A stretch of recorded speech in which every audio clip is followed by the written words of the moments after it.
Assalamualaikum warahmatullahi wabarakatuh. Baik, siswa-siswi kelas 7 dimanapun kalian berada, tetap semangat dan jaga kesehatan selalu.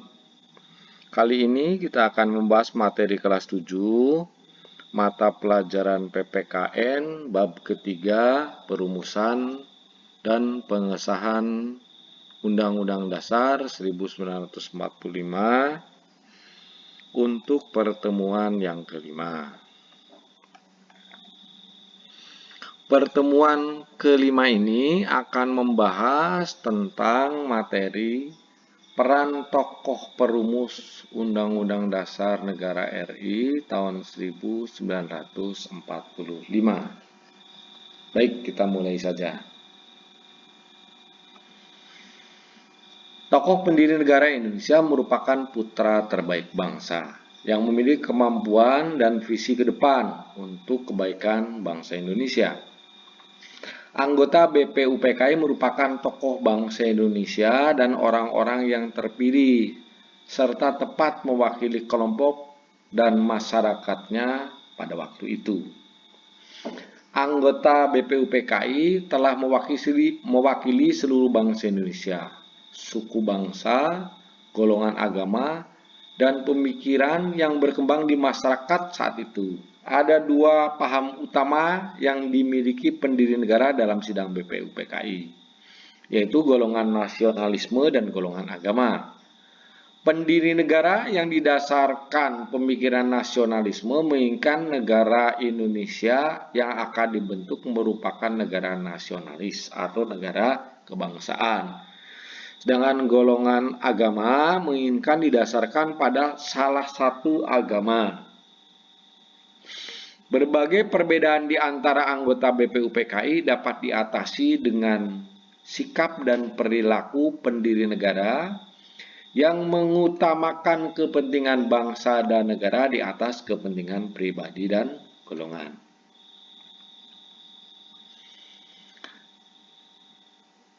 BPUPKI melaksanakan sidang dengan semangat kebersamaan dan mengutamakan musyawarah mufakat. Insinyur Soekarno dalam sidang BPUPKI tanggal 1 Juni 1945 menyatakan, "Kita hendak mendirikan negara Indonesia yang bisa semua harus melakukannya, semua buat semua." Dari pendapat Insinyur Soekarno tersebut jelas terlihat bahwa para pendiri negara berperan sangat besar dalam mendirikan negara Indonesia. Terlepas dari para pendiri negara tersebut memiliki latar belakang suku dan agama yang berbeda. Sidang BPUPKI dapat terlaksana secara musyawarah dan mufakat.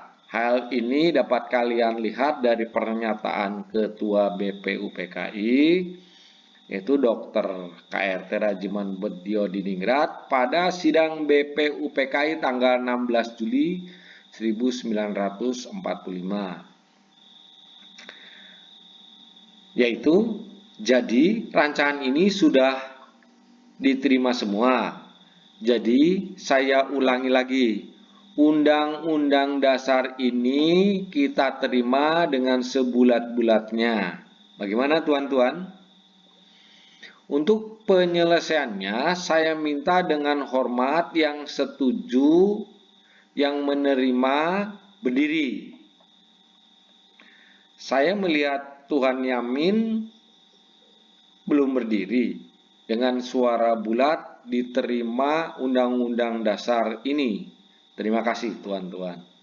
Jadi waktu itu Dr. KRT Rajiman Bedjodiningrat berkomentar karena Bapak Muhammad Yamin itu berdirinya agak telat sehingga beliau menanyakan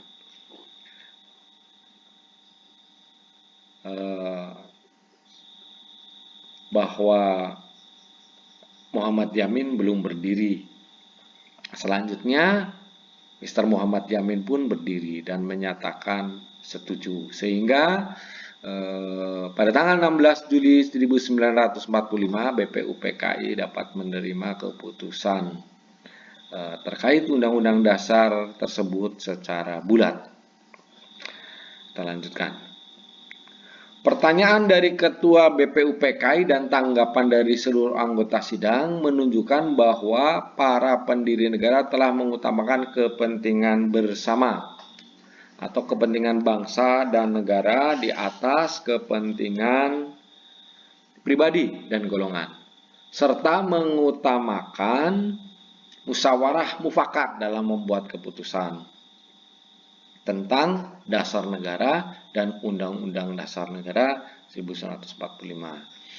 Keberhasilan bangsa Indonesia memproklamasikan kemerdekaannya merupakan salah satu bukti cinta para pahlawan terhadap bangsa dan negara. Dalam persidangan PPKI, para tokoh pendiri negara memperlihatkan kecerdasan, kecermatan, ketelitian, tanggung jawab, rasa kekeluargaan, toleransi, dan penuh dengan permufakatan dalam setiap pengambilan keputusan. Sikap patriotisme dan rasa kebangsaan antara lain dapat diketahui dalam pandangan dan pemikiran mereka yang tidak mau berkompromi dengan penjajah dan bangga sebagai bangsa yang baru merdeka. Setelah menyimak peristiwa tadi, kalian pilih 3 nama tokoh pendiri bangsa. Selanjutnya berikan minimal 3 macam sikap atau perilaku yang dapat kita contoh saat mereka berperan dalam proses menyusun atau merumuskan serta pada proses pengesahan Undang-Undang Dasar Negara RI tahun 1945 ke dalam tabel berikut ini. Misalnya contohnya ini, Insinyur Soekarno. Nama sikap atau perilaku tanggung jawab. Bentuk pada kegiatan tanpa lelah dan letih untuk melakukan pendekatan dan berkomunikasi secara positif agar dapat mengakomodasi usulan-usulan dari semua anggota BPUPKI dalam proses penyusunan Undang-Undang Dasar Negara RI tahun 1945. Nah, sikap yang kedua, Soekarno apa? Sikap yang ketiga, Soekarno apa? Kemudian nomor 2, tokohnya siapa? Sikapnya 3. Yang ketiga juga sama. Tokohnya siapa? Sikap yang bisa kita contoh ada 3. Demikian yang bisa saya sampaikan, kurang lebihnya mohon maaf. Terima kasih atas perhatiannya, semoga pertemuan ini dapat bermanfaat, amin. Akhir kata, wassalamualaikum warahmatullahi wabarakatuh.